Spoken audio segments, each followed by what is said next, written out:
welcome to Spooky South Coast. Tim Weisberg here, along with the silent assassin Matt Costa and psychic medium Stephanie Burke. And tonight, the part of science advisor Matt Moniz will be played by John Brightman, who's hanging out with us tonight in the Spooky Studio. Moniz is off tonight, but John is joining us because we haven't seen him in a while. It has been a while. It has, but it's good to have you back. Just so you know, though, in the time that you've been gone, that microphone has gotten worse, so you want to get right up on it. Oh, that bad? Yeah. Okay. Well, I don't want to feel like I'm kissing it. You kind of have to. That's kind of creepy. You don't want to kiss yours. Exactly. Because, well, first of all, like, you haven't seen, like, some of the people that use that microphone, but also... You're so nice. That microphone is actually super sensitive now. Right. Which is why, like, every noise that you make, it'll pick up. So you might, like, be like, whoa, why am I right on top of this? Right. But you're not. It's super sensitive now. So, and then mine is what it usually is. It only sounds as good as I make it, and I don't make it sound very good. But we are here to talk about the paranormal, as we usually are each and every Saturday night, but we haven't been in for a while because we've had so much going on. A couple of weekends ago, we were in Winchendon, and then, well, I was in Winchendon, but we were all spread all over the place. I was in Florida. And then after that, Lilydale, and then last week, Wareham. So now we're back in the studio, and this is like the longest I've sat. I was telling John earlier, this is going to be the longest I've sat in one spot in weeks. Okay, Sheldon. Because I'll be sitting here for the next 2 hours. Good catch. I like that. But I've just been running around so much and doing so many different things. You're super cool. So many people are. No, so many people are this time of year. Like, right. This is what people do in the summer.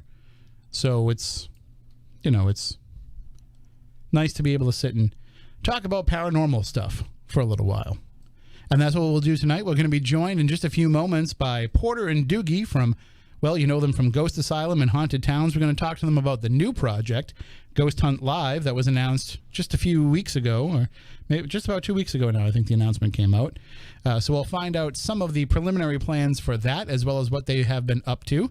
Also, if you are a Nielsen family especially, but if you are also in front of your television right now, you can watch Haunted Towns on Travel Channel. They have been rerunning the first season on Travel Channel. Do they still call it Most Haunted Towns? It is Most Haunted Towns. So there's like a new opening that says Most Haunted Towns? There's a new opening, and they've completely re-edited all of the episodes. So there's actually footage in these episodes on Travel Channel that were not aired on Destination America. Oh, okay.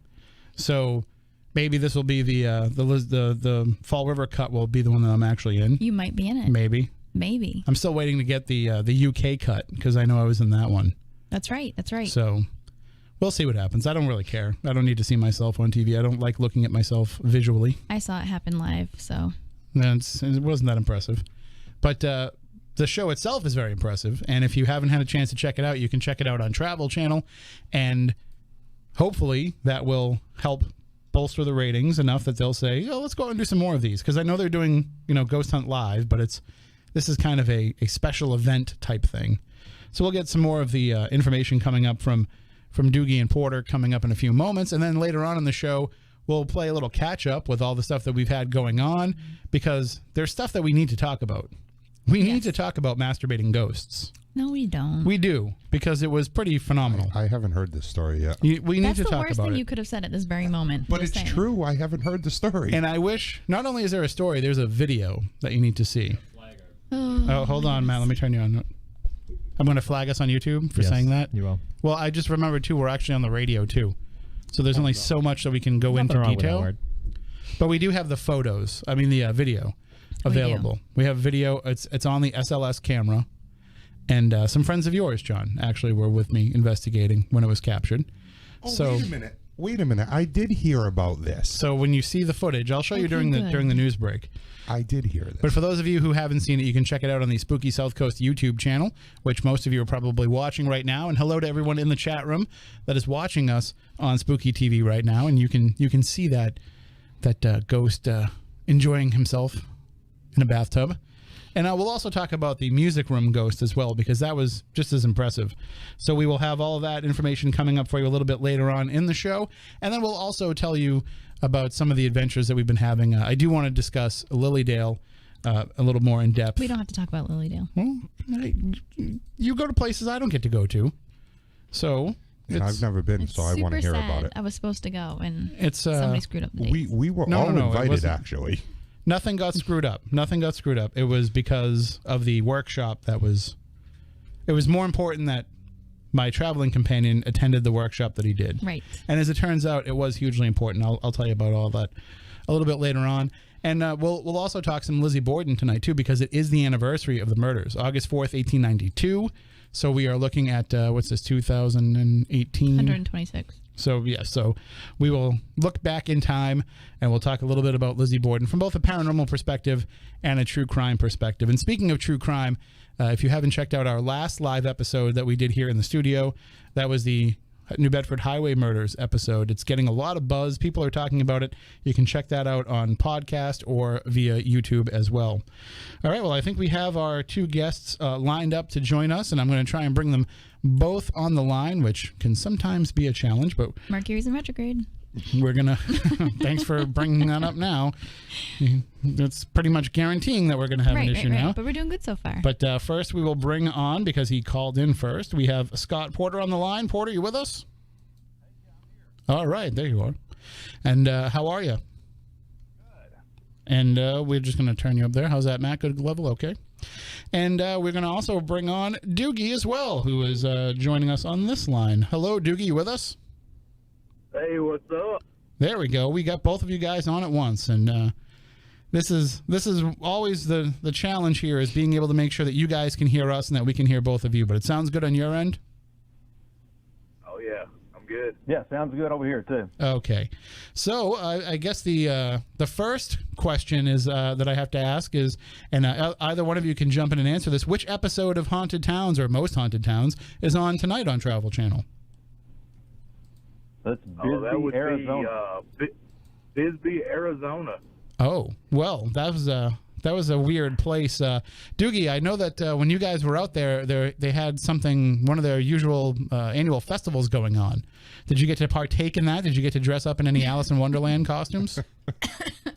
I totally didn't dress up for the occasion, but I got to see a lot of amazing outfits. I'll put it that way.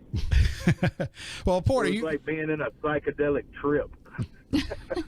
And Porter, I know that you've seen some weirdness because you hang out with Stephanie and John, so you've seen things. Listen. But how does that compare to Bisbee? I'm gonna tell you what. When we were in Bisbee, they had the Alice in Wonderland festival going on, whatever it is. And I will tell you what, there was some strange happenings going on there. I mean, it was kind of cool to witness, but I don't know. I don't know which one goes stranger, the adventures with John and Stephanie or Bisbee, but it'd be a close neck and neck race. I was going to say, we've had some pretty crazy experiences and drives in cars and back from conventions. We have, but I'd like to argue that I'm normal. And Doogie's been a part of those rides and conventions and things like that. So I just say we just all get together and go to Bisbee and just make it super weird. Oh, there you go. Oh, we could definitely go tear the rest of the walls down there for sure. We can we'll put John Brightman in a little Alice in Wonderland outfit. all right, I'm out. Yeah, no. I'm thinking, We can leave him in Bisbee, and then we'll just travel over to Tombstone and hang out. Deal. I'm just thinking, like, you could be when Alice, I think, what does she, drink it or eats it, whatever, when Yeah. she gets really big, Yep. that could be you.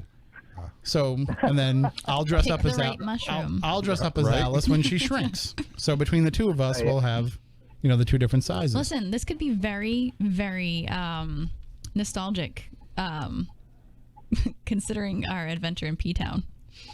This is true, too. Yes, this is true. The pizza Tim, you place. went is in No, the I pizza remember. place. I remember. I don't know how much of this I want to reveal to the public. Let's just say Greg Newkirk is a very dapper man, and so true. I was very surprised that he was not getting the same attention that some of the rest of us were. I wasn't getting any. Just She throwing was it out not there. getting any. Right. It was me and you that It's the everybody first time was that we've paying ever been attention anywhere, to. whether that's people weren't paying attention to Stephanie instead of us. But so They like the big Hulkly man. That's why. well, that's why they were going for you. What's my excuse? The beard. Yeah, That's what did it. I heard the term bear quite a bit. that weekend. I was like, how are there bears on Cape Cod? There's, they have to get over the bridge. But anyway. You're my fake husband all weekend. Whatever works. Whatever gets us through the weekend. But so, in speaking of weekends, you guys actually have some big plans coming up for future weekends, because there's going to be a new program on the Travel Channel called Ghost Hunt Live. Porter, how did this all come together?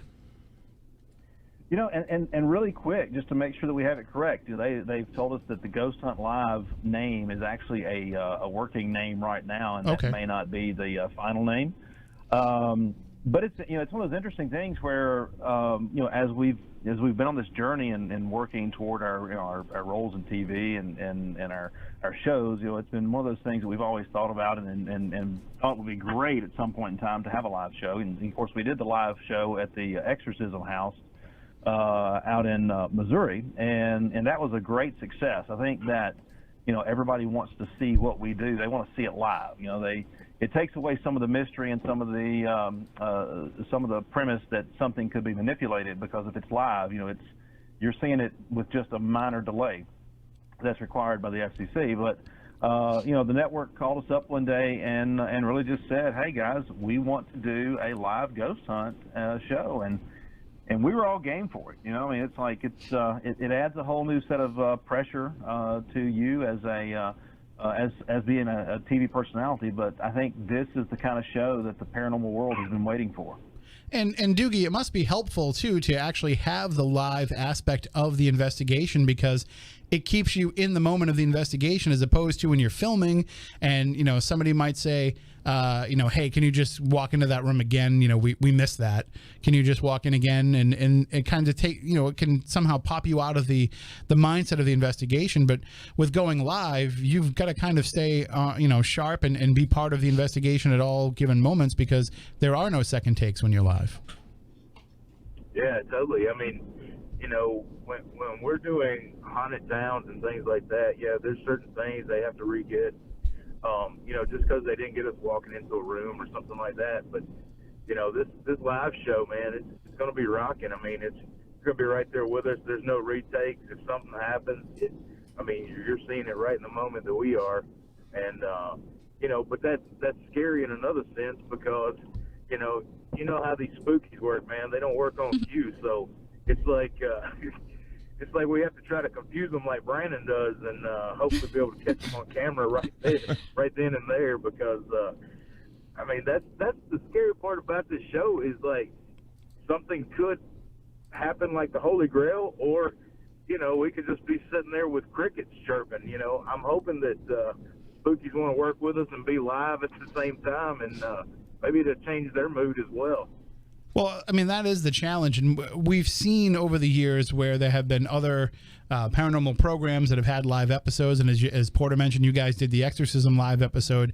So there have been these examples of where they've gone in and tried to do stuff live, and you don't have that benefit of being able to cut down on some of the nothing time for the viewer. So you've got to kind of try to find a way to keep them in the moment. And so, Porter, I assume that having done live investigations previously, there's probably a lot more of keeping the audience engaged on your part, of letting them know what you're doing and why you're doing it, because you're not going to have the benefit of an OTF to explain what it is that you're doing. So you got to kind of keep it going and keep that explanation going in the moment. Yeah, I mean, you do. And cool thing it's one of those things where as you're going through there, you're going to have to be aware that you're explaining everything to your audience, and you're going to have to paint the picture for them. You're going to be painting that picture of the historical aspect of it, the story that goes along with the location, and then keeping everybody informed of what you're investigating, how you're investigating it. And two, the unique thing about this show, that what we're hearing is that the audience can actually take part. So they're going to be able to be watching us and telling us if they see something in another location, so that we can go check it out. So we're hoping that added piece of the audience interaction is really going to set this show, on a whole nother level above what other live shows have been. And see, Doogie, this is live too, so the same thing can happen. We didn't want you to get cut off from being able to answer the question. So your thoughts on the same question of keeping the audience in the moment? Oh no, I can't hear Porter. You're probably better off when you.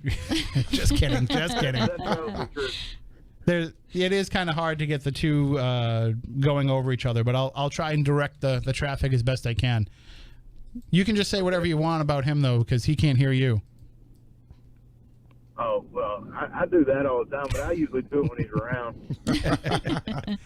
But I do think that, as Porter had mentioned, the technology has changed from the time, when Ghost Hunters were doing their live episodes 10 years ago, when Ghost Adventures was going live, 8 years ago. We have social media. We have a lot more immediacy in what's going on. Doogie, you must be pretty excited to be able to, because your audience is very passionate, and they're always reaching out to you via social media anyway, so you must be pretty excited to have the opportunity to work them into the investigation now.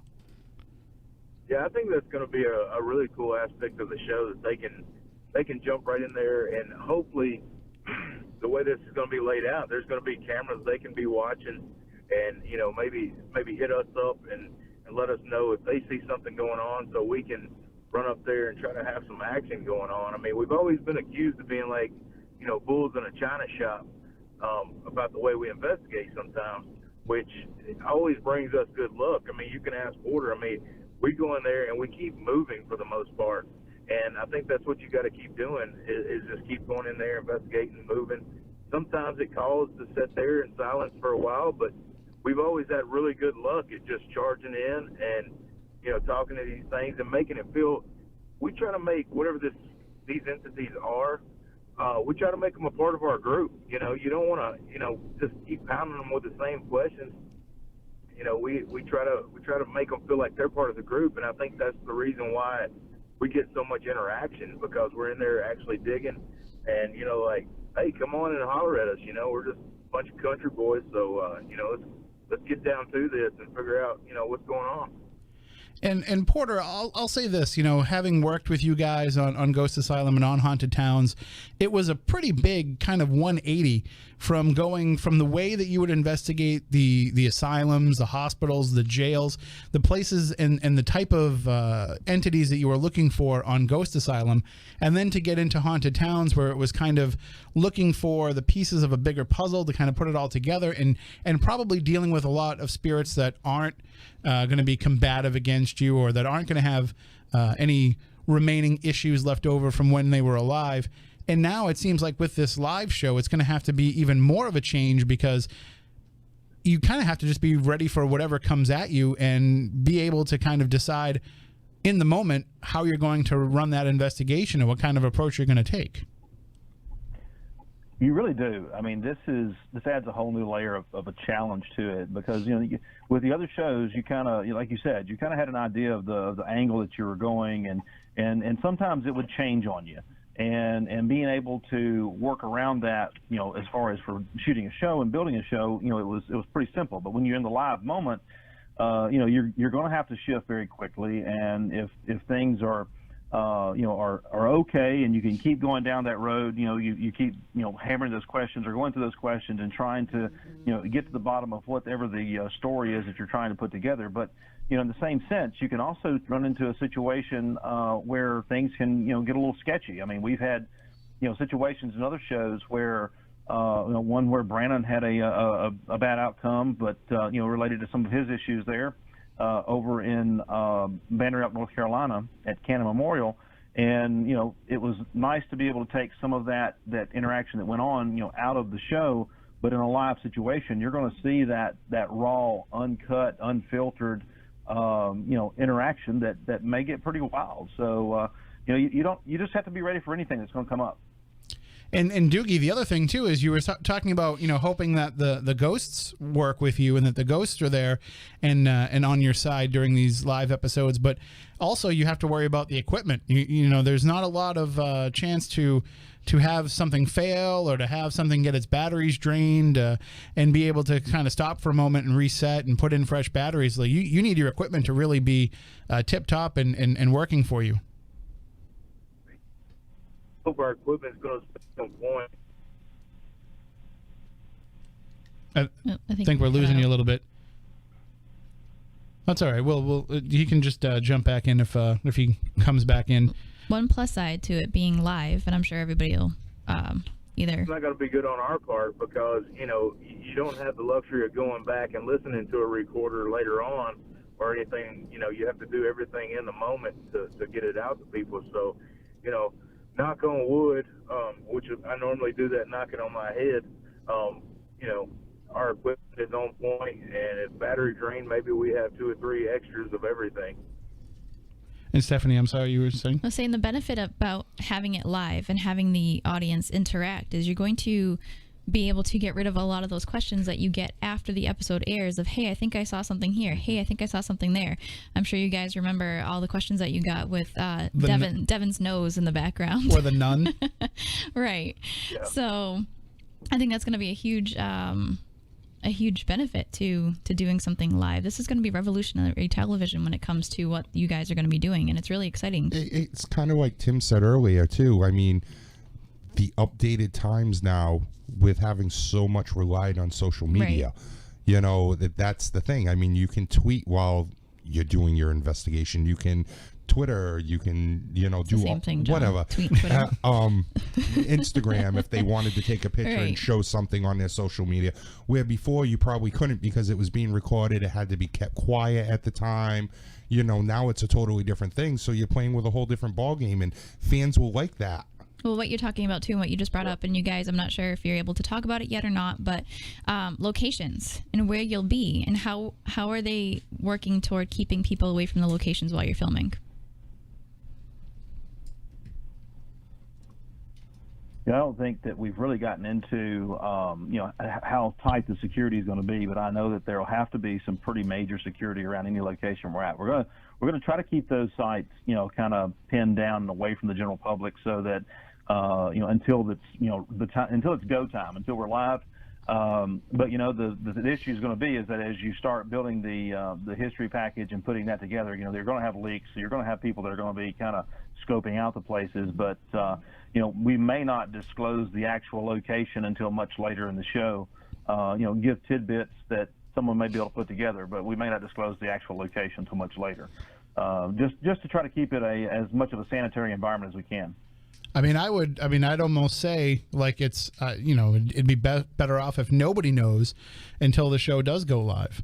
Right. You know, if I had my say in it, and I don't right now, if anybody's wondering, but if I had my say, that's the way I would do it. Is I would say, you know, we're just going to show up, and the episode description will just be a generic, you know, episode description, and we'll worry about all that stuff for, you know, all the log lines will come later after the episode has been filmed. But for now, let's just keep it as raw and pure, and you never know where we're going to be, and that way there, you know, it saves that problem, but it also creates an extra level of excitement for the audience. And you know, the thing that people don't realize is everybody that comes on a show as an expert or to offer their own experiences on camera or any of that stuff, they all sign non-disclosure agreements. So they can't reveal any information until the show airs. So everybody will be kind of, you know, tight-lipped, hopefully, and they keep that secret so that by the time you actually go live, maybe nobody knows anything about it. Yeah, I think the giveaway is probably going to be the the large tractor trailers that are going to have the big satellite dishes on top of them. You know, that might be a little giveaway for us in some locations that we arrive at. Well, Maybe not. And the other key is too find more remote locations. You know, don't just investigate a place that's on a main street. Don't have the Sprinter van parked right outside of a main street in Salem, Massachusetts, where everybody can see. Oh, I recognize that TWC symbol. Yeah, no kidding. I guess they'll just have to advertise it every week. You know, Haunted Live coming to you from a haunted location. Right. Somewhere in America. Well, look at a football game. I like or it. That should be the tagline of the entire show. A football game just tells you who's playing. They don't know what's going to happen in the show, so they don't have a description. You know, I watch a lot of wrestling. Pro wrestling will tell you, you know, just a brief overview. They're not going to tell you all the stuff that's going to happen, even though they know ahead of time. So it's, you know, I think the public is interested enough in what's going on to say, I'm just going to watch this and see what happens. This to me is more like a sporting event than it is a paranormal show in that regard, that, Right. you know, you never know what's going to happen and what the outcome is going to be. And, you know, safety first, because I'm sure you guys have a few super fans. maybe one, two. I was just gonna say, I'm sure there's a There- need for a very big New England guy that could come down there and play security Some of for them you might if be in you our need chat it. room right now. Come on, John. I'm a lot tougher than you are. I would say they'll probably have some pretty tight security around us, considering all things. But it's like you said, it's going to be a lot of fun to see how it turns out, because you don't know what's going to happen. You don't know who's going to bump their head or fall through the floor, or who's going to run into a wall, or who's going to get scared. So you just have to watch it to see what's going to happen. I definitely Kinda like some of vote the live shows. that you will bump your head first, because that's kind of your specialty. Yeah, I do bump my head because I no longer have feelers on my second head. that I just See, somebody's on my side. Well, Doogie, what's probably the best moment in filming Ghost Asylum and Ghostland, Tennessee, and Haunted Towns? Out of all the times that cameras have been rolling, what's been the one moment that would have been caught on camera that either didn't get caught on camera or didn't make it into an episode that you think is like an all-time moment that was kind of missed out? Oh gosh, I mean, I don't know where to start on the scroll with that one. There was one time we were down. We were actually down. I don't know if it was the Sugar Shack or somewhere, and this noise happened. And Porter told me, he's like, "Hey, what was that? I'm gonna go check this out." And he got in there, and the bat swooped down and almost took his head off his shoulders. That was a pretty good one right there. And I don't know. We had a bunch with Chasey Ray. His he liked to pass gas a lot. And we didn't know if it was an EVP or if it was just Chasey Ray. So yeah, I mean, there's been quite a few. I think one of the coolest ones was scaring the crap out of Mike. We actually got part of that on camera. Right. And we were actually in Bisbee. And I don't know, that was just a good time. I stayed in that shower way too long, but it was well worth the scaring of Mikey. That's a classic moment from Haunted Towns, and one that people can catch tonight. It's probably right about that time of the episode. If you have and as I recommended, if you're watching us on YouTube, if you're listening to us on our streaming audio, whatever it is, just turn your TV on in the background and have it on. Haunted Towns, most Haunted Towns, I guess they're calling it, but have it on, even if you're, not a Nielsen family, but definitely if you are a Nielsen family, because we need all the help we can get. But Porter, the ratings have been pretty good for this run on Travel Channel. Oh my gosh, yes they have. I've been kind of keeping an eye on things, and I think one of our highest ratings, on Destination America, we got up into the 140s or 130s. On the top 150 television shows, and I know that our premiere night we ended up being number 12 out of the top 150, and we've stayed in the top 30 ever since. So we're hoping we can maintain that and stay there. It seems like the audience is tuning in and liking the show. I'm getting a lot of good feedback on social media, so hopefully everybody's enjoying what they're seeing and getting to get that education about the places as well, and see some good interaction. And Doogie, one of the complaints that a lot of people had about the previous runs on Destination America is that just not a lot of people get Destination America. It's not available in a lot of cable systems in different areas of the country, and people weren't aware that they could order it through Amazon and all this different stuff. So Doogie, you must be getting a lot of new fans that are just seeing this for the first time and are just discovering the TWC for the first time. Yeah, that's the cool part about it. We're getting a whole different fan base that's come on here in the past 4 weeks. It's getting out to millions and millions more viewers, than we were with DA. I mean, I didn't even have Destination America. I mean, when you're paying $200 a month for a cable package, not a lot of people want to do that. And plus, we're having to battle this whole live stream thing. Amazon, all these downloading venues now. Mm-hmm. So people just aren't paying for TV like they used to, and it's a whole different beast. So you have to kind of, we've done really well going to the Travel Channel, because most people the Travel Channel, but now that'll bring it out to them and hopefully help us, on the download streams as well. And I've noticed too, because I've been watching the ratings myself, and I've noticed that when there's new live ghost adventures airing before most haunted towns, or haunted towns as I'm always going to call it, but when they have a new ghost adventures, it gives it a really strong lead in. And what that means is it's very hard to appease the Ghost Adventures fan base.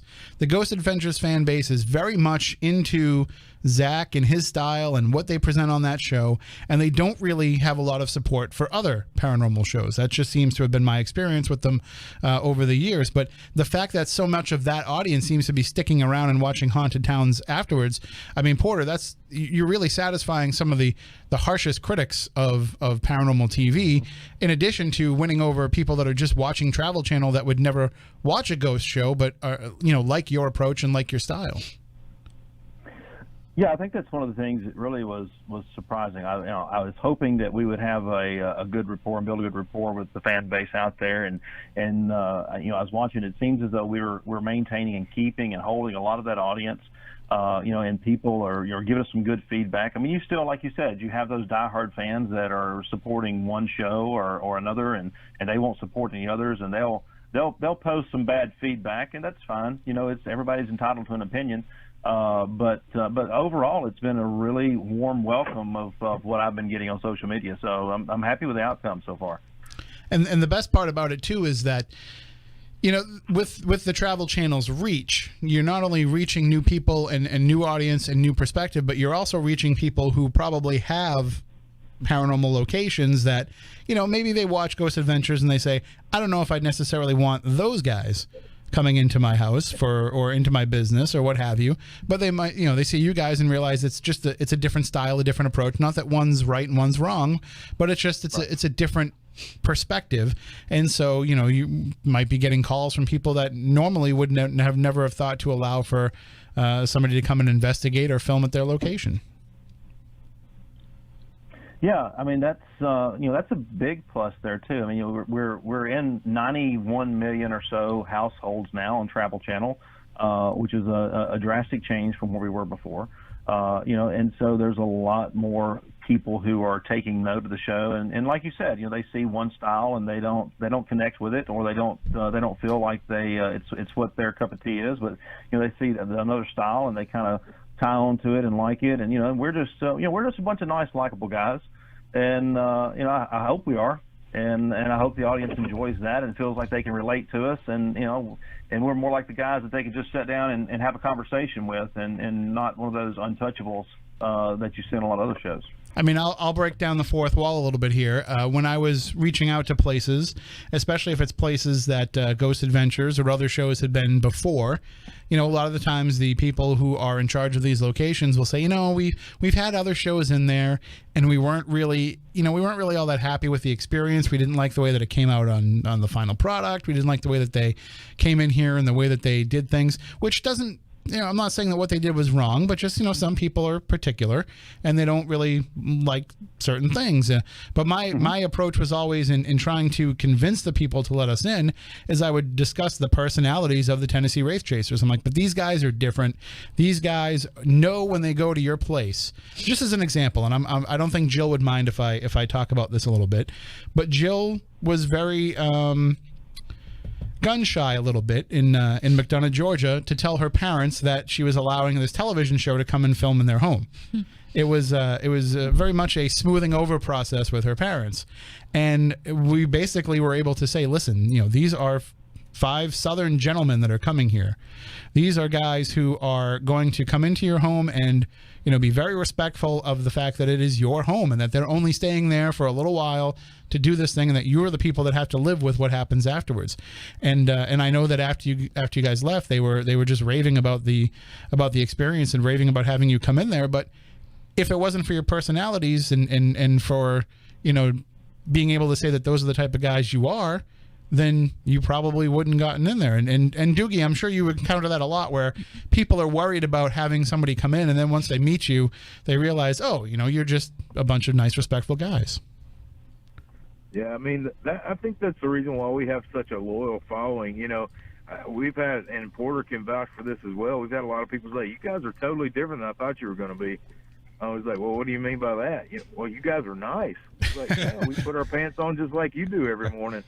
And, just like in these locations, I mean, our parents always taught us to, treat other people's stuff like you treat your own. And, if you didn't, daddy's going to backhand you, when you get back in the door. So, we're very respectful. We've been brought up in Christian homes coming up, and we've always been taught the right things to do, and that's what we try to do. I mean, we fight a whole lot. I know, we go back and forth with, producers and stuff sometimes, but we want to do things the way we want to do it, and we want to do things right, and that's what we want to present to people, and that's how we want to present ourselves when we meet people, because they are letting us into their businesses, their homes, and we want to let them know that, hey, you leave this with us, it's safe and secure. When you come back, we'll clean it up better than it was before we left, Absolutely. Before we got there.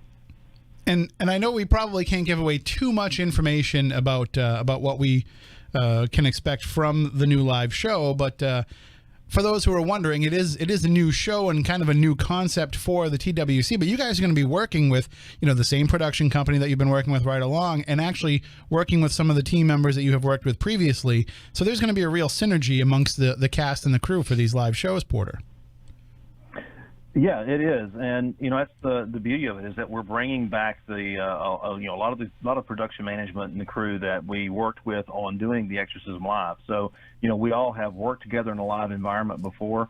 So it's right now we're in that preliminary stage of trying to make sure that we've got all of our T's crossed, our I's dotted, and we're putting everything together so that when we do get out there, that you're going to get to see a pretty smooth product. But as with anything, it's a new concept, so there's going to be bugs to work out, which is going to make that live aspect a whole lot more fun. Well, there's one uncrossed T and one dotted I, and they're the first two at the beginning of my name. So just keep that in mind. But I do love the concept. I love the idea. I love the fact that not only is it going to be, it's you guys on camera, but it's really going to be the entire audience's investigation. It's going to be everybody kind of pitching in and doing their part and kind of helping out. Doogie, do you think that maybe with having the audience be part of this show and having, seen the way that you guys investigate and seen over the last, however many years that you guys have been doing these televised investigations, you're really kind of molding some of these people to kind of have the same mindset that you have and to have the same approach. So a lot of the audience are going to be looking through the same lens that the TWC would be looking through on an investigation, with the same level of respect and the same level of reverence for what's happening. Yeah, I totally agree with that. I mean, that's what's so revolutionary about this show is, like, they're going to be able to experience the same thing we're experiencing at the same time, and they're going to see how we're doing things. And not to say that how we do things is the right way. I mean, I don't think there's any paranormal handbook out there, of how to do things right. But we enjoy putting out how we like to go about things and how we're respectful to these entities, spirits, and respectful to the locations. And I think it'll really hit home with people because, that's what they like to do. Sometimes they don't like to see the edited show. You know what I'm saying? Mm-hmm. They want to know what's going on at the moment. And they're going to get this all in one package, I mean, it's going to be like you're right on the hunt with us. And that's what I think is so cool about this, because it is coming to you live. There is no editing. I mean, it's what you see is what you get. If nothing happens, nothing happens. But, if it does, they're going to see it at the same time we do and hopefully have the same reactions that we do. Doogie, I have a question for you. Are you guys going to be able to go live on your social medias, or is there going to be somebody doing that on a TWC fan page or a Ghost Hunt Live fan page, or will you guys be able to do it? That's something that we haven't really discussed yet. Everything's, we're still in our creative trying to figure out how we're going to do this, because there's so many loose ends at the moment, and this is so new. That's going to be a very good question. We don't know if we're going to have somebody sitting somewhere taking in, the social media stuff or how that's going to work. But I'm very interested to find that question out, because I think it would be kind of cool if we were doing social media at the same time. But you don't want the social media aspect of us looking at a phone trying to answer somebody's question, and then we miss the holy grail of paranormal investigation. Yeah, no, that makes sense. It's almost like if they had one of you, like say, for instance, they sent you, Brandon, and Porter to one area, maybe you be in charge of doing the social media while you three are together. And then if Chris, Mike, and Brandon go out later, then Mike would be the one in charge of it, almost just to react in that moment while you guys are out in the field. Or even better, because then you can ask them for more money, do an hour live on TV and then do an hour on social media. And be like, now you got to pay us double because we basically did 2 hours of a TV show. I imagine they'd have somebody in charge of that. Scheme. Yeah, see, you got to talk to me because I look at all the angles for everybody. I know how to make everybody a little extra. But I think that would be fun. I think it would be cool to kind of, really see, obviously when you're on television and you have to be respectful of the audience and of the FCC rules. But then going live afterwards and having the chance to like really see what happens on an investigation when stuff knocks you for a loop and you have that natural reaction that they don't have to have their finger on the button on the dump button to block out those words. But I think it'll be really good. But as usual is the case with the TWC's projects here that you've been working on, they set the date and then they're working on exactly how to pull off the logistics. And I love that mindset because it puts the pressure on and it draws the best out of everybody, and it kind of really gets everybody's juices flowing. So again, Porter, when's the first live episode scheduled to air? I don't know that if I can disclose that yet. So they just said an official announcement about it. So they just said September so far, right? What'd you say? The announcement just said September, right? I think they said just fall.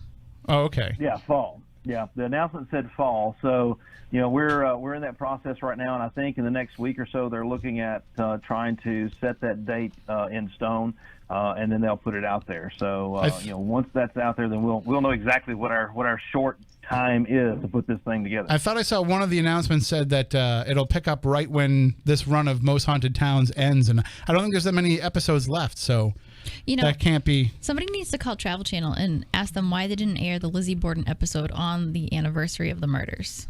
Well, that is a good nobody point. asked me. If they had asked me, I would have told them that's what they should have done. Just saying, just throwing it out there.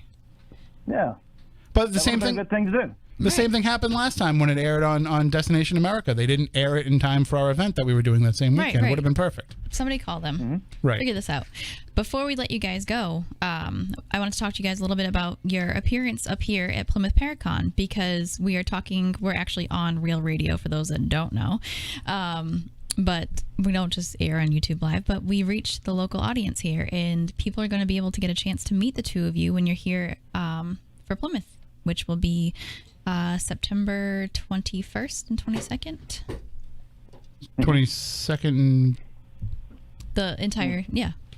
John's trying to interrupt me while I'm talking. I'm trying to think about how many weeks away that is. So that's really like only a little bit more than a month away. Right. That you guys will be here. Tim and I will be there as well, but some of our audience has not gotten to meet you guys yet. And I keep hearing from everybody, get those TWC boys up here. So here's your chance. You're going to be here. It's going to be amazing. You guys are going to be ghost hunting with us that night as well, which is going to be cool because you will be in the birthplace of America, pretty much, is what everybody thinks it is, but it's really not. Yeah. Doogie, have you ever been to Plymouth before? I have not. I'm actually looking forward to that. I was actually Porter and I was talking about that the other day. It's going to be very cool to get up there to Plymouth Paracon and see how everything goes down. I'm anxious to meet people up there.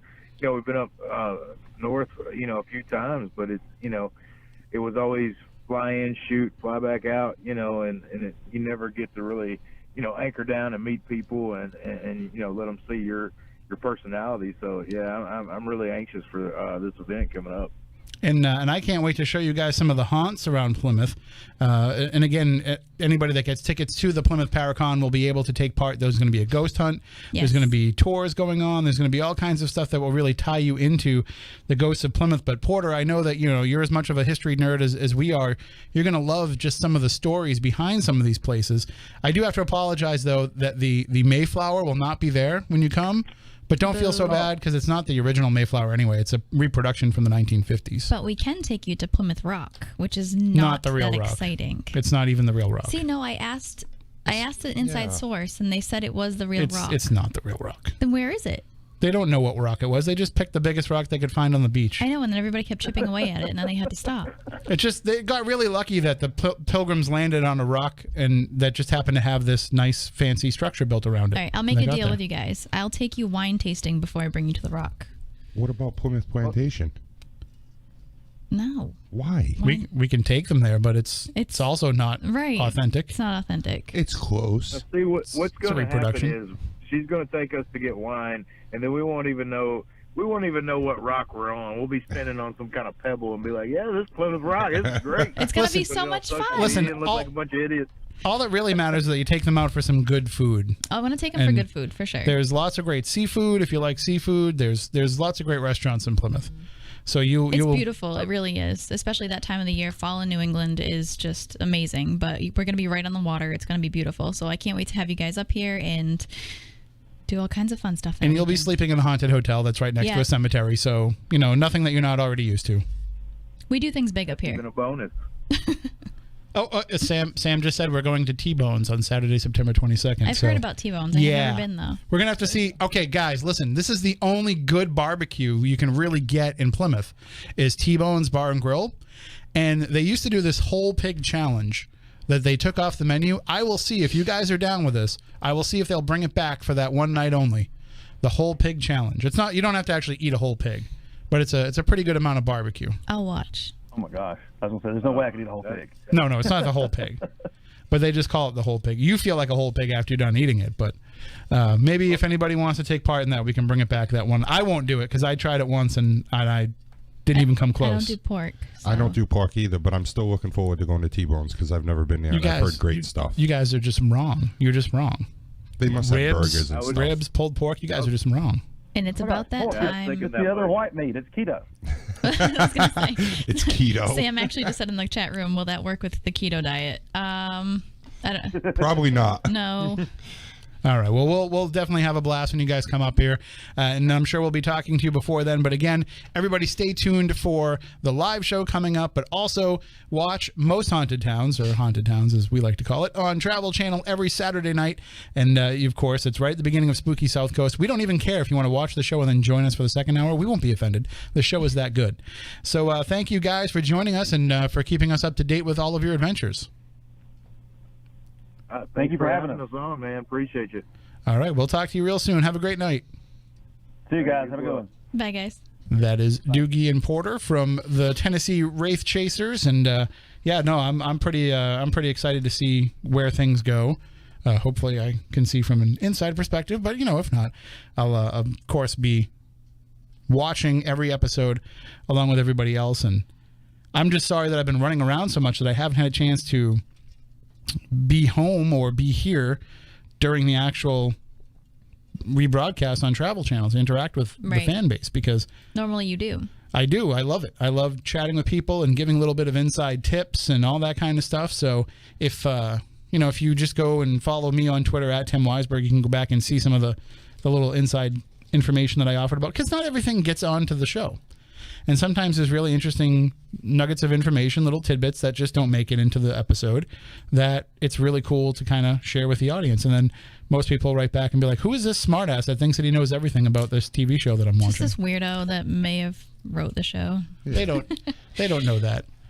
So again, that is on right now. But if you want to catch up with that, you can check out Travel Channel's On Demand. If you have On Demand on your cable box, you can watch it there. If you are somewhere where you still can't get it, you can always check out the Destination America On Demand has it. The Destination America add-on that you can get for Amazon has it. And of course, you can find it online as well. You can purchase it through different streaming services. So there's really no excuse not to see it. Except for, if you live in the United States, you can't see the UK version that apparently I was on. Well, maybe it'll change. We'll see. I'm sure that episode is coming up anyway. I'm still confused how you got on that, but they won't show you. I believe it's because the UK versions are longer. I think their TV shows are like an hour and a half long. Okay. So there's extra stuff that was trimmed out that would probably get added. That's just my assumption. Yep.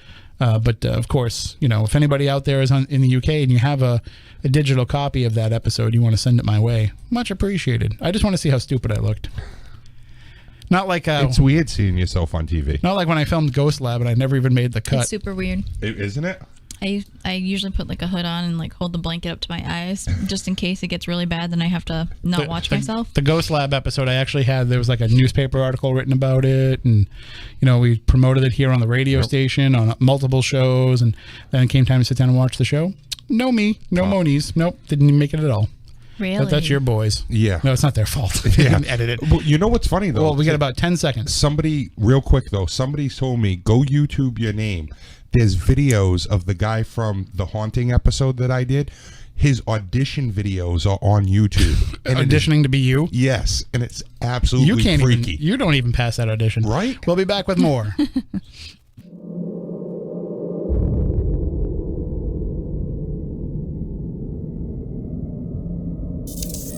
Here, along with the silent assassin Matt Costa, psychic medium Stephanie Burke, and the big guy John Brightman, filling in for science advisor Matt Moniz, who has the night off. We are talking about the paranormal. Great discussion in the first hour with Doogie and Porter from the Tennessee Wraith Chasers. You know them from Ghost Asylum and Haunted Towns and the new, I mean, we can say as of yet to be named, but temporarily called Ghost Hunt Live television program that is coming to Travel Channel sometime this fall. And I got to admit, I'm not a huge fan of the Ghost Hunt Live name. Right, but you're picky when it comes to naming things. I am very picky. Your best ideas come in the shower. I had Haunted Towns was not a terrible name, but I had some better names in mind. I remember your naming process, and it was actually really amusing to sit back and witness. I had some pretty good ideas, but you did. That's at a pay grade higher than mine, a decision level higher than mine. So all I can do is pitch in ideas and just not get too frustrated when nobody listens to them. I can't even remember what I was saying, but I know there was one that I was really a big fan of, and I was also not a fan of when the Ghost Stalker's name was picked. I remember that. I was very furious about that name selection. I didn't really like that name either, though. Ghost Stalker. It just doesn't seem fitting, really. John Tenney can talk to you about that and kind of explain to you why it works, and you can almost be convinced of it. But then you just shake your head and you're like, wait a minute, no. Like, Tenney could talk me into anything, I'm pretty sure. I was going to say, Tenney can probably talk anybody into anything. But it's not what it was supposed to be. I guess I can talk out of school now a little bit because it's, we're years away from it and it's not, coming back or anything. So, but it was originally going to be called Death Walkers because both Chad and John had died. Mm-hmm. And so the idea was that they were trying to get kind of back to figure out where it was that they had gone and what it was all about and what it meant. And so Death Walkers, because they were going to be walking that line between the living and the dead. And I had actually pitched the idea of if we were going to do that, instead of using the term portal, which became, basically everybody started calling the show Portal Hunters.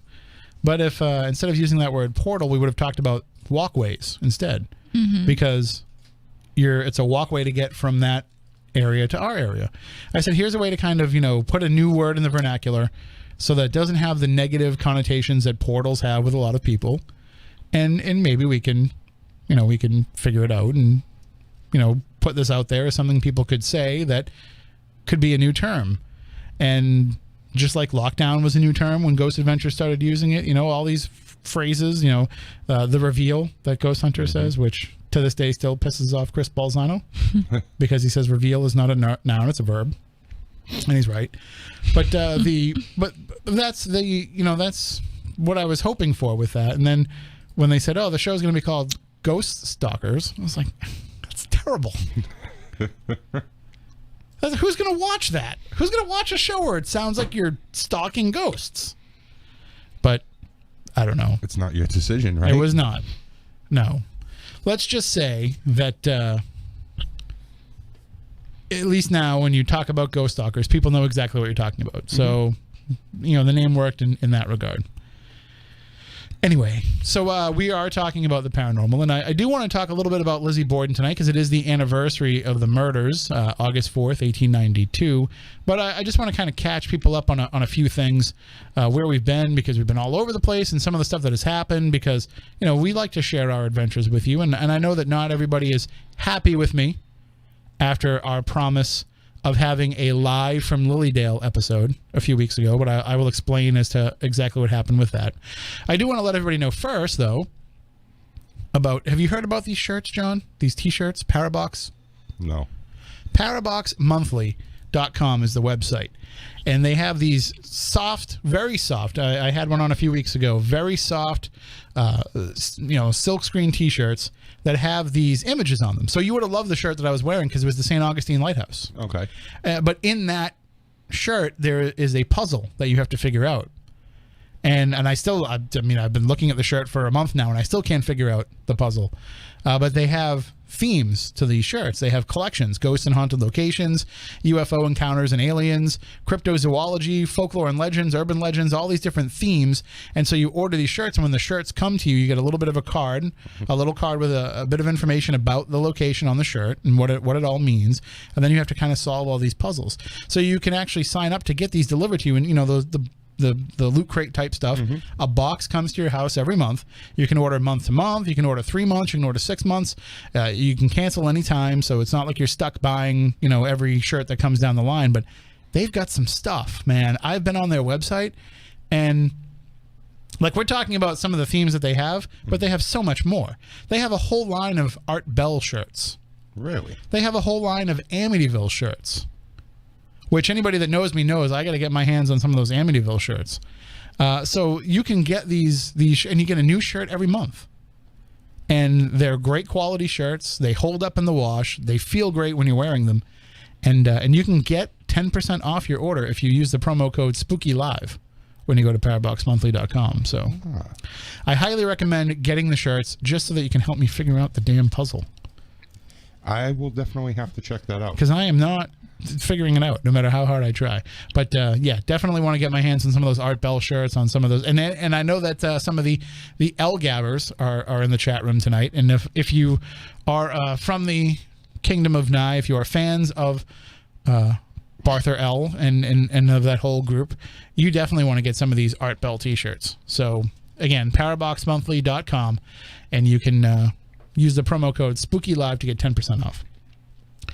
And I actually wore my Parabox shirt to Lilydale because I was like, if I can't figure this out, maybe being around a whole bunch of psychics can help me figure it out. Didn't work out too well. I didn't ask anybody. I was too busy to say, hey, can you help me figure out my shirt?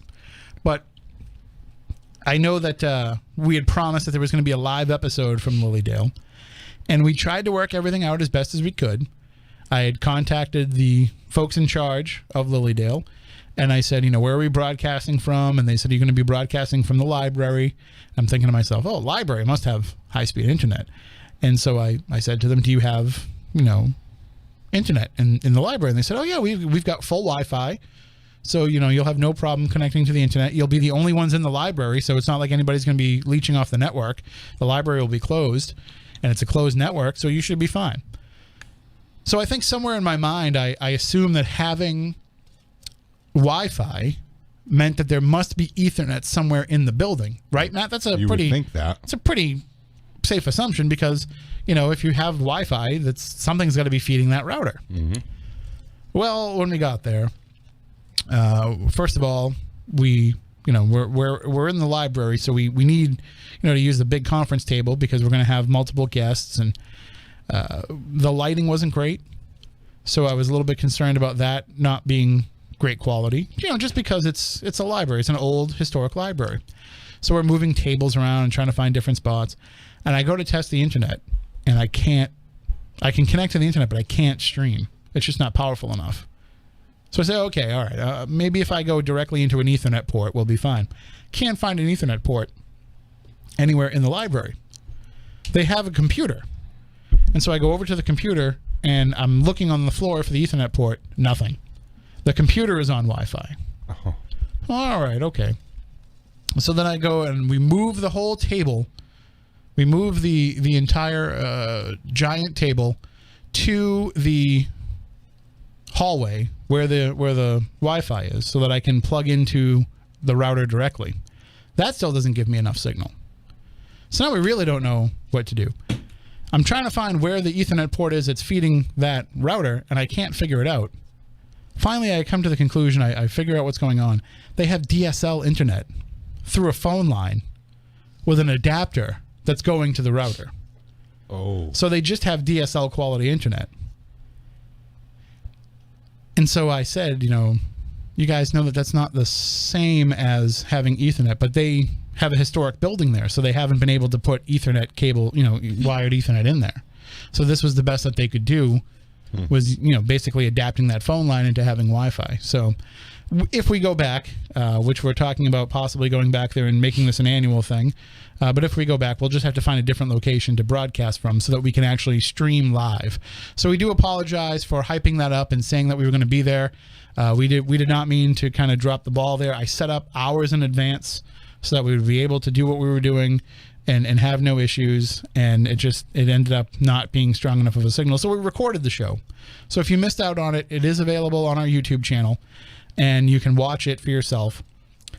It's different than a Spooky South Coast because Phil Paleologus was my co-host, and not to besmirch Phil, but I feel like I didn't get the chance to really dig into some of the topics that I wanted to dig into because, Phil is new to the concept of what they're talking about. And so he's asking a lot of questions that are kind of, surface questions. Yeah, kind of just asking about, what it is to do what you do and how it works, and really getting into the meat and potatoes of each person, which I loved, and I wanted to do that myself as well, but I didn't get the chance to really get into the history of Lilydale.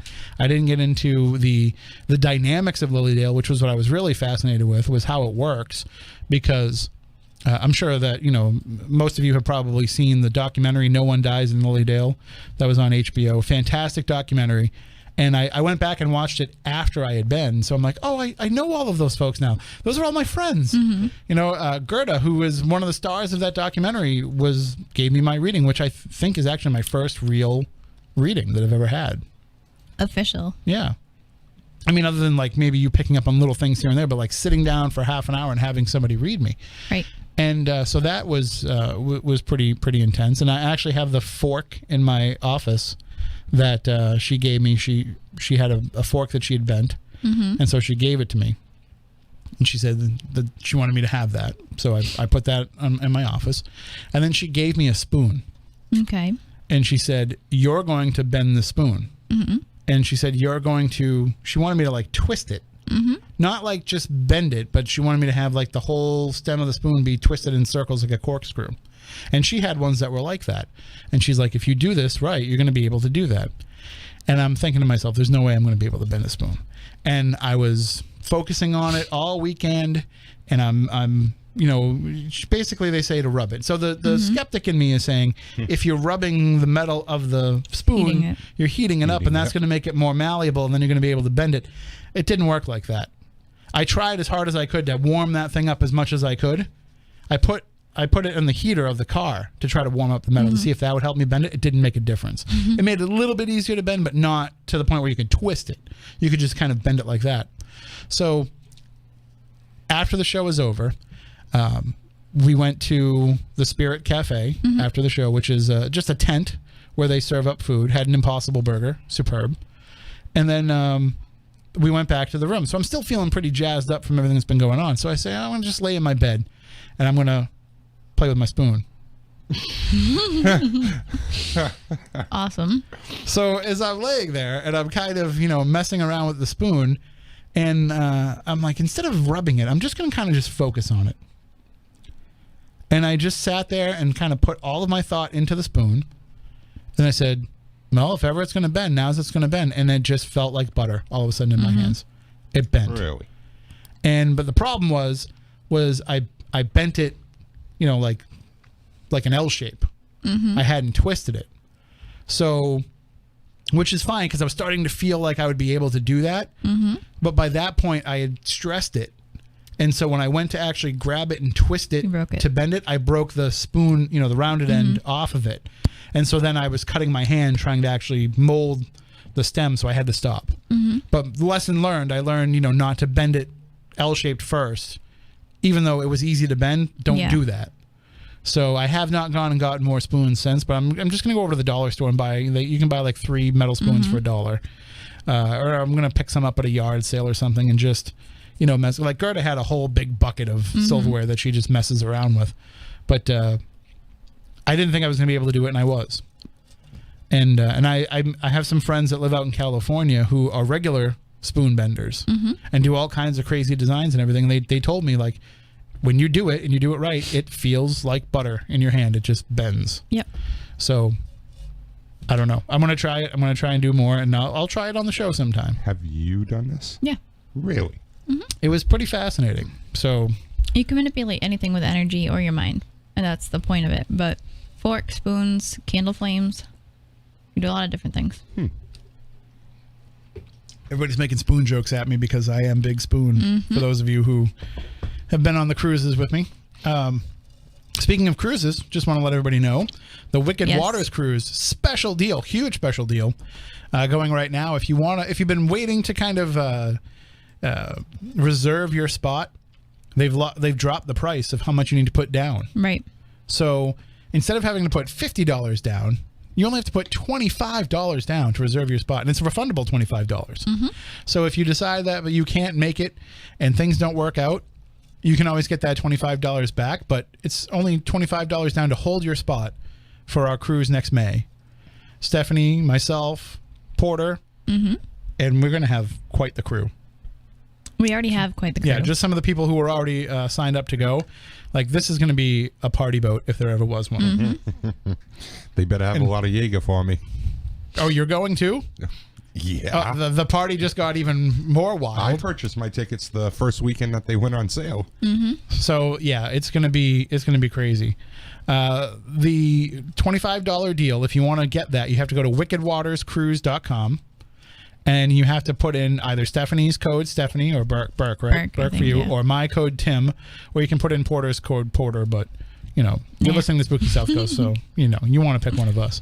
And you'll be able to put just $25 down to reserve your spot. You don't have to pay the final bill until next January. Right.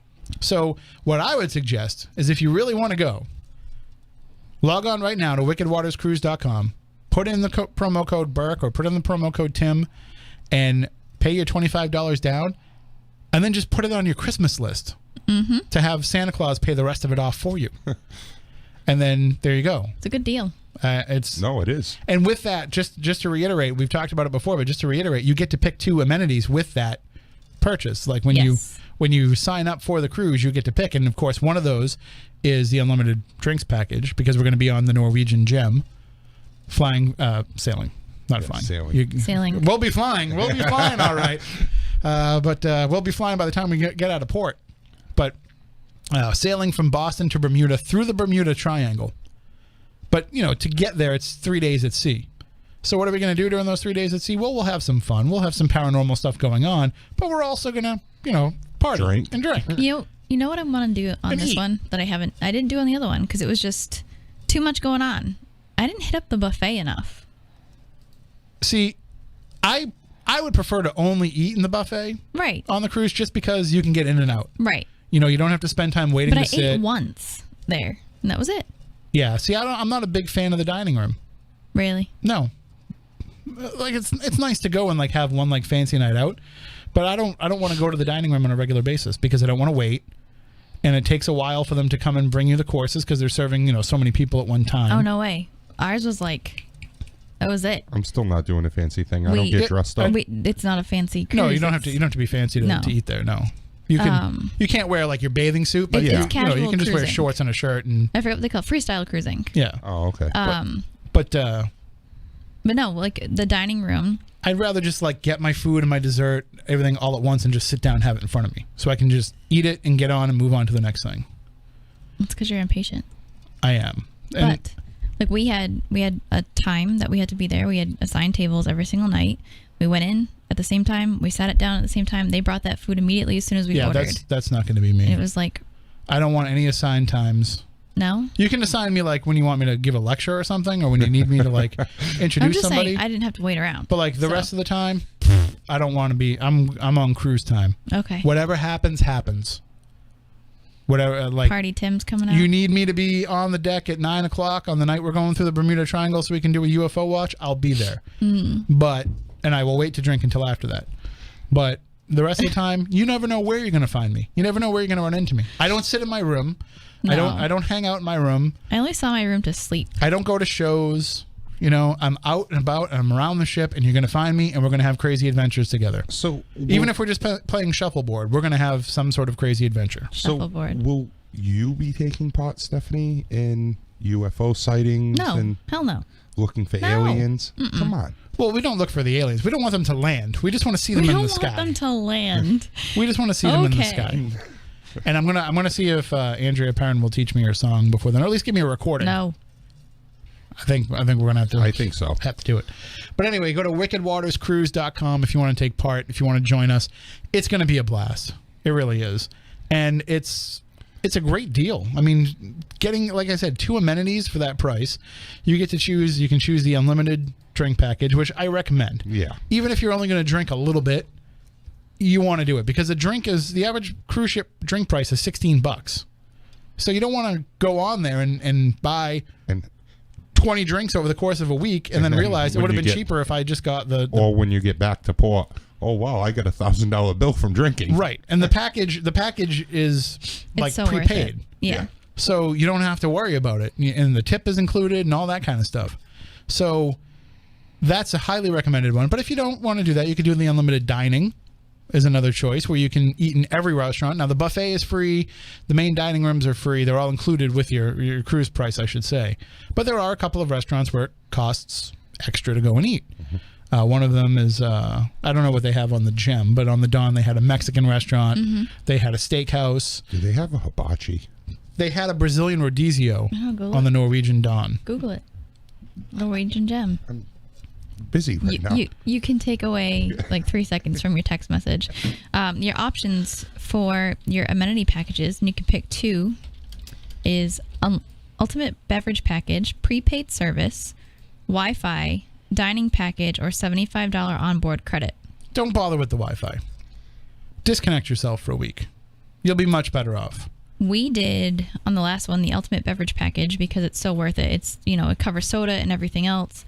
And we did the prepaid service. So we didn't pay, we prepaid our gratuities. So we didn't have to pay anything. I think the cruise cost us $5 Really? after all was said and done. And that $5 just came from buying drinks or whatever before we left port. The $75 onboard credit, I got that with my last cruise just because I was a returning Norwegian customer. And I used it in some of the restaurants because I didn't have the unlimited dining. And then I bought a couple. They have in the Mexican restaurant, they have sugar skull mugs that you can buy. So I bought it was like $12, and so I used some of it for one of those, and you use some of it in the casino. Yeah. But I did look. The Gem does have the Moderno Churrascaria. I always say that wrong. People are Like listening what? at home and like what? But it's basically the Brazilian grill, John. They have a Brazilian grill on the ship. Yeah, I'm trying to. If look only it up. you ate meat. See, I could do the hibachi because they do seafood, but I'm not big about no. This is I see lamb some- chops, filet mignon, sausage, and chicken. Salad bar with dried meats, olives, marinated veggies.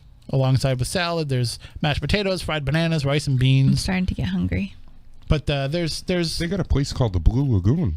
that is, I believe, that is the all night place, the Blue Lagoon. Really? So that's like pub food. Yep.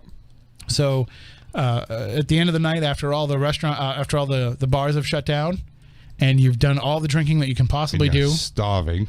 and you're hungry, you go there, and then they have like mac and cheese and chicken fingers and buffalo fingers and burgers and Anybody stuff. that's on the cruise, that's where you can stayed find out me. late enough to do that. Well, you don't have to be out late to I do it. was so I mean, exhausted every they're single open night the of whole that time, cruise. and then that's the place where people can go to get breakfast too before the buffet opens. Like they usually do breakfast a little bit earlier. So trust me.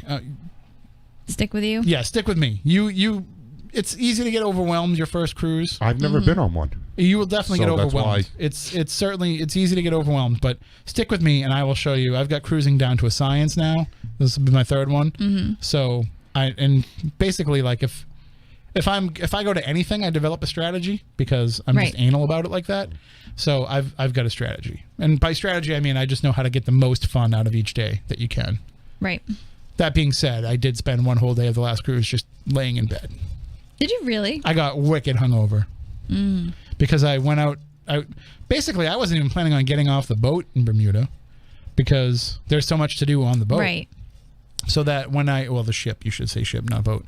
So when I got off, I thought I was off the ship. I thought I was just going to do a quick thing and then come back. Yeah. And I ended up being out for a while and I didn't bring water. That's right. That was a struggle. And then when I got back, I only had like an hour before I had to go back out again because I got asked to go with a tour group that I hadn't been planning on going. So I just kind of ran and did what I had to do. And so by the time I got back, I had very little water all day and very little to eat. And I said, well, I'm just going to start downing screwdrivers because the orange juice will replenish me. No, that's not what happened. I recall this story. I got super trashed and also got really bad heartburn from all the orange juice. Jimmy is in the chat room. And I remember Jimmy coming up to me in the casino at one point. I remember Mama Cheryl saving my life at the restaurant when I passed out and walking me back to my room. Really? Oh, the Reuben story. Well, I already told the Reuben story on the air. Yeah, I've heard the Reuben story before. Yeah, the Reuben story. So anyway, so that's all the fun that you can have with us for that. I would like to point out I am not that fun. Oh, you will. You will be. No. Yes. You will be. No.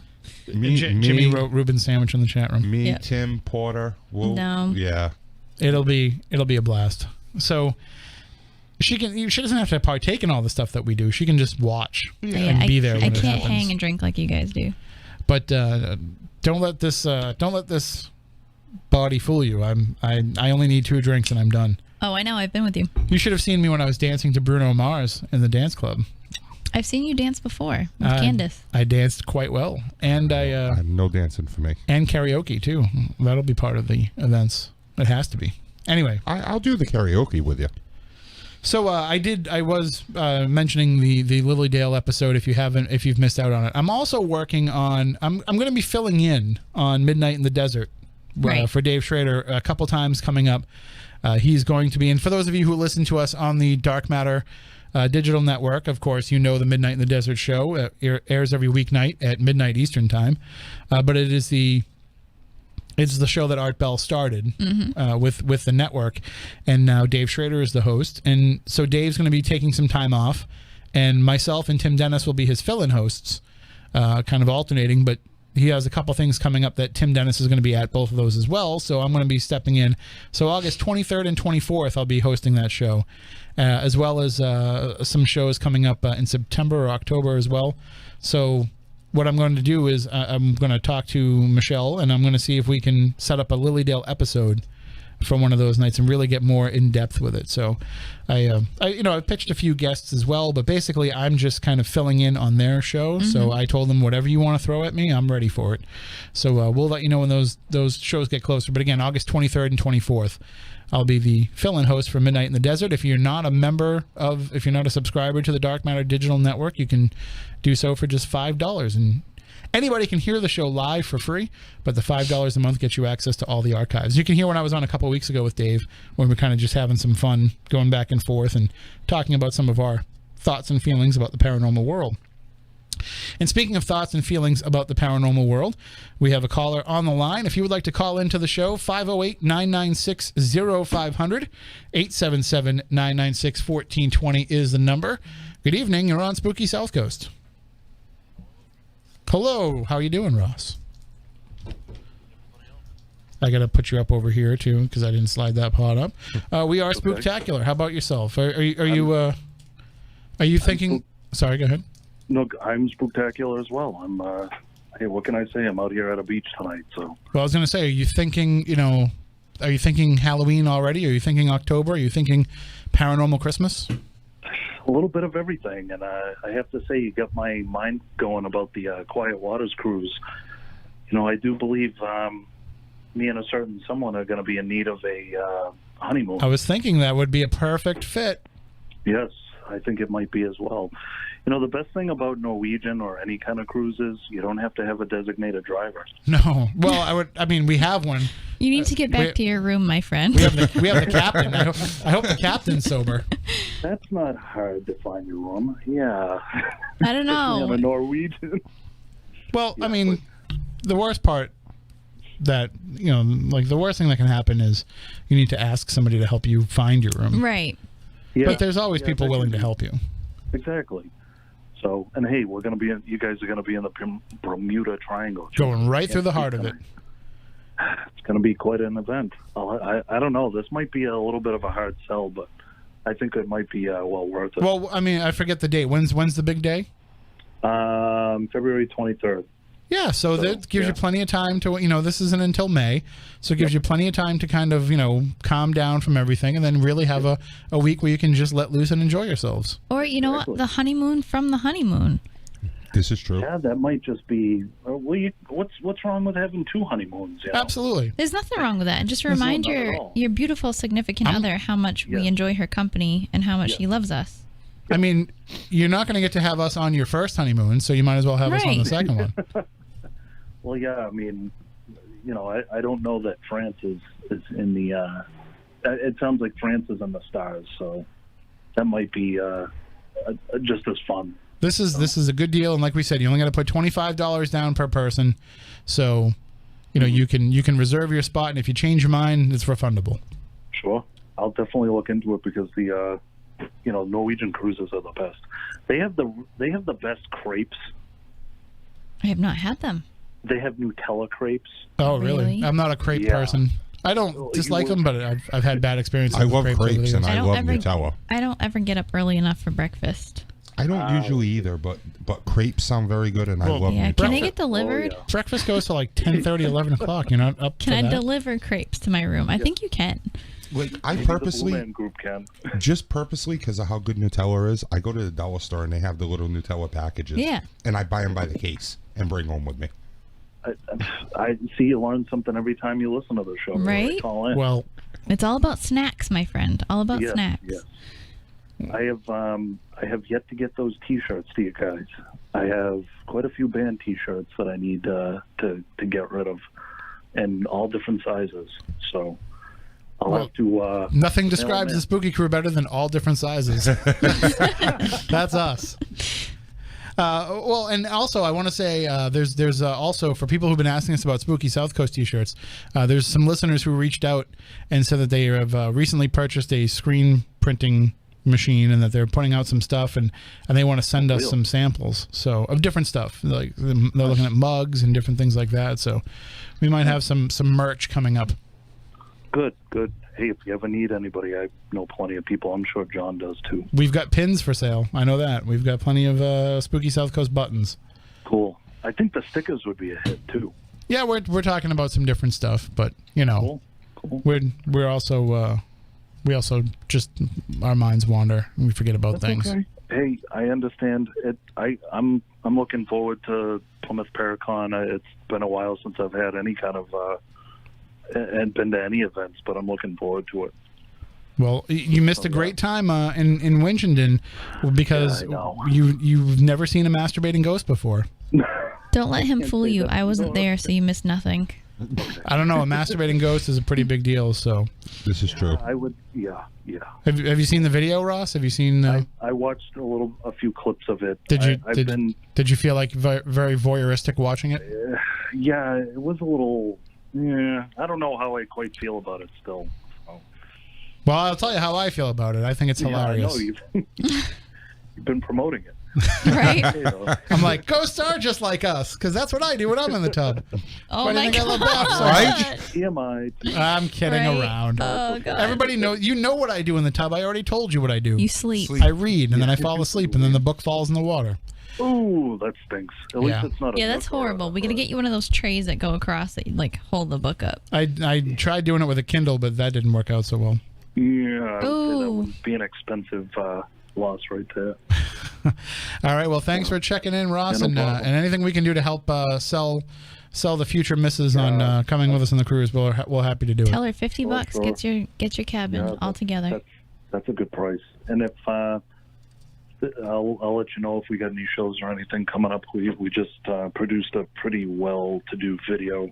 Nice. Don't know if the music will be quite received well by the audience, but yeah, I'll let you guys know. Sounds good. All right, have a good night. Thank you, sir. You as well. Yeah, no problem. Bye, guys. Bye. Bye.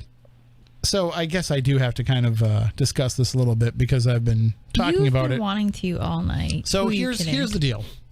So a couple of weeks ago, we had our weird Winchendon event. We've been there a few times. We've had some weird stuff happen in the basements. The basements seem to have a lot of activity, and of course, this night was no different. Oh my God! I just saw a guy on TV that I thought was Chip Coffee.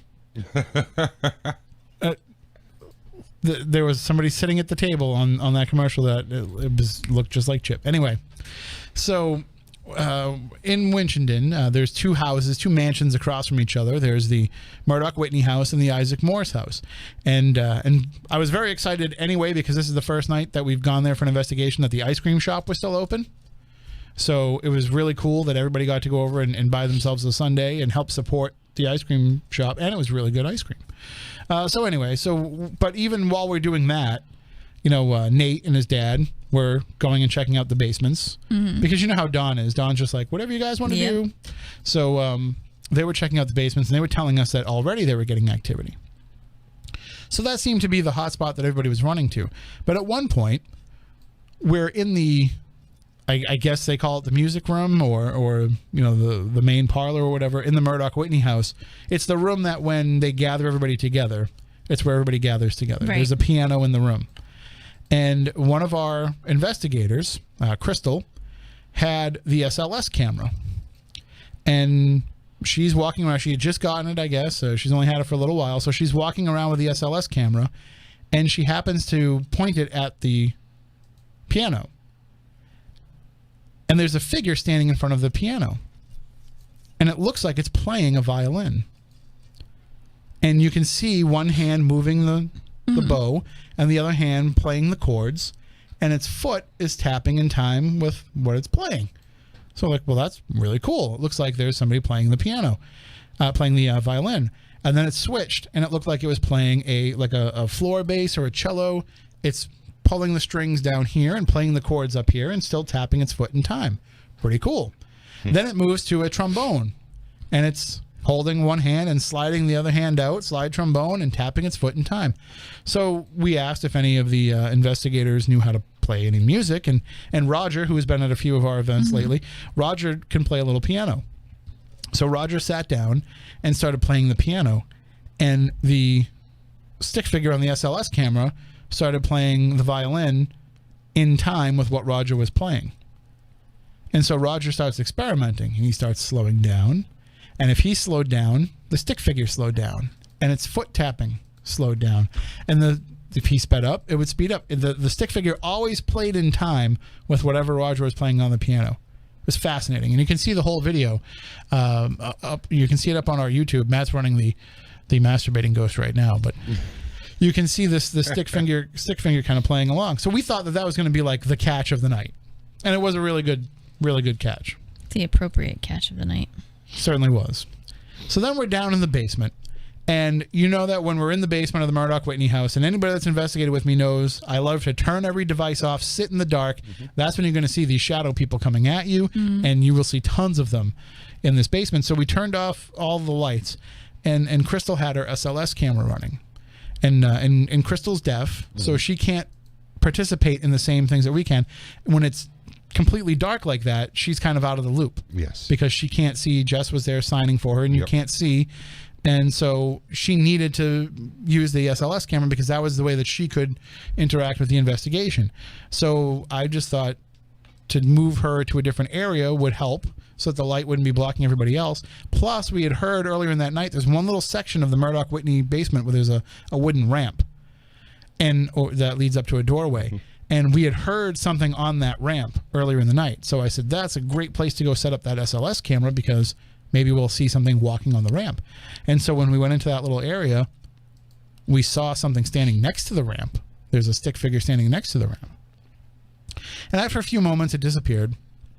Crystal pans the camera over, and there's just an old clawfoot tub sitting in this room.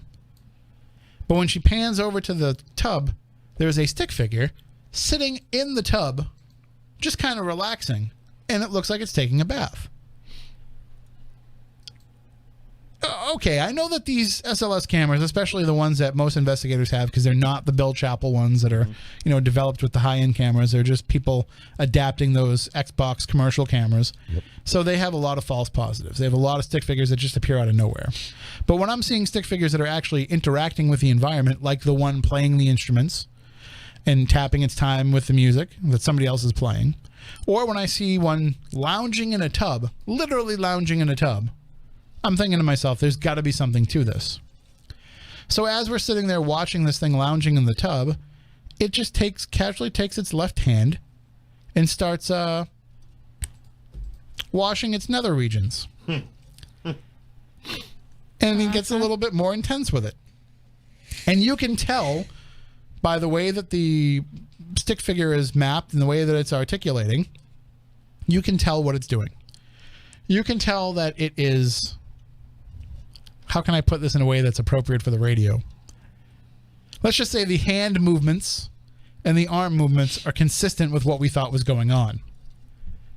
That's a nice way to put it. And as Jess is talking to it, it's doing it more and more. And eventually he just decides to start using both hands. And at that point, he's just grabbing on for dear life and, doing what he's doing. But we watched this go on for a good 10 minutes. Or I don't know how long is that video, Matt? Do you know how long it is? Does it say?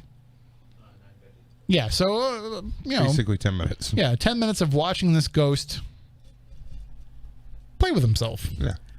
And so you can check that out on our YouTube channel, but is definitely one of the weirdest things that I've ever seen on an investigation. And I don't know. I just don't know if we should go back there and try to recreate that again. And, obviously we're going to go back there. It's a fantastic place to investigate. I just don't know if we should go back there and see if there's more masturbating ghosts. It could have been excited from one of the females in the room. I told Jess it was her fault. Yep. She's the one talking to it. Know what you use is Stephanie as bait next time. No. I say we put her in the bathtub. There you go. And see what happens. Put Steph in the bathtub and see what happens. No. But it certainly was a very strange catch. And when we brought it upstairs and we hooked it up to the big TV so that everybody could sit and watch it, there was no doubt in anybody's mind exactly what was going on. That is. Did you crazy. say it first, or did you just say, "Hey, tell us what you think is happening"? I think that we probably let the cat out of the bag. Oh, then it's your own fault. But have you've seen the video? I have. There's no, you can't misinterpret what's going on there. I know. When you see the hand moving up and down, to a specific length.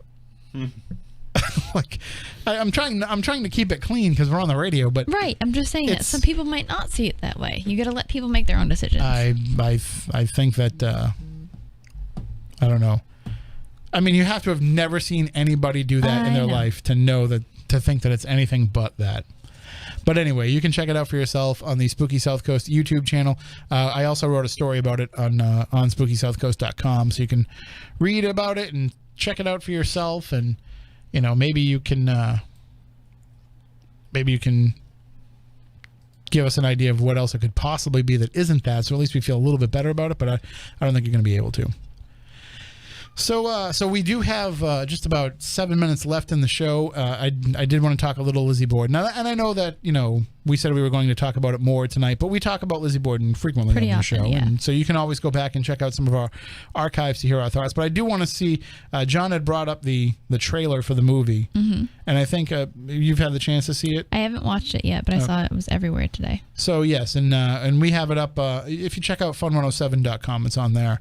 But the movie looks like it's going to be, it even says a reimagining of the Lizzie Borden story. Mm-hmm. Mm-hmm. So I don't know. This movie's been in the works for a long time. I don't know if maybe the plan was to originally start with a straight up historical piece, and then they kind of went down this path. I don't know if this was the way they wanted to go to begin with, but I'm not really giving too much away because it's in the trailer. But the movie basically says Andrew Borden was sexually abusive to Lizzie and to Bridget Sullivan, the maid, and that gave Bridget and Lizzie kind of a common ground, and that the two of them started their own relationship.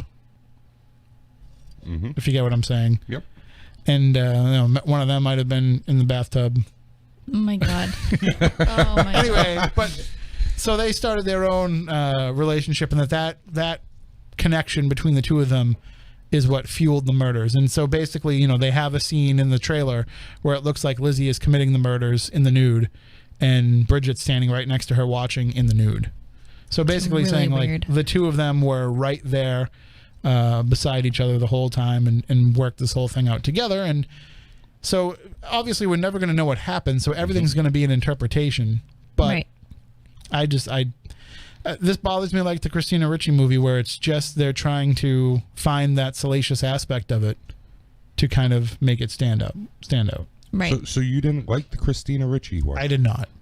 What about No, you? 30 I don't seconds into it when they remember were playing the Black Keys, I was like, this is not what I wanted. Like, I wanted something with historical accuracy. Not that I thought Lifetime was going to give us that, but I didn't expect to hear the Black Keys. I think for being what it was, being on Lifetime, being dramatized the way it was, I think it was good. I liked it. It kept me wanting to watch the next episode of it, but it still wasn't the greatest. And it wasn't historically accurate. No. I didn't think it would be. Do you think we're picky just because we know the story? I think we're picky because we care about The like history. historical. Right. Like even I think we would feel this way if it was any other case. Like I didn't like the Bell Witch movie, An American Haunting, because the way that it treated the story. Right. So the good thing, a lot of people are up in arms around in this area because it wasn't actually filmed in Fall River, but it's hard to film a movie in that house. Right. Neither was the Christine Ricci one. Right. But people also were upset about that too. So for those though who do go out and see the new Lizzie movie, it was filmed in a haunted location. It was filmed in the Sorrel Weed House in Savannah, Georgia. So it was filmed in a haunted location, even though it wasn't, the Borden house. So there is that. But certainly it's going to get a lot of attention in this area. It's going to get a lot of attention from our audience. So if I think it comes out in September. So if anybody has the chance to go out and see it and you want to let us know, I'm going to reach out to the movie studio and I'm going to see if I can get us a screener, because they're probably not going to have any screenings around here. You don't think they'd do one in Boston or maybe No, Seekonk? No, I don't think so. I think if they were tied into the Fall River community while they were making the movie, maybe they would have had a screening in this area. But it's like an art house film, so that if they do anything, it'll be in New York. Yeah. So I will see if I can get like a digital screener with permission for just the Spooky South Coast crew to watch, because you really can't share digital screeners. Yep. And then we'll see if we can kind of let you know what we think about it. But certainly we will have Joanna Langfeld does a lot of the movie. She does the movie minute here with Phil. Maybe we can get her to call into a Spooky South Coast when she sees it, just to kind of give us her opinion of it. But if anybody out there gets a chance to see it, just let us know. SpookyCrew@SpookySouthCoast.com. That's how you can get a hold of us anytime throughout the course of the week. We'll be back next Saturday night to talk more about the paranormal.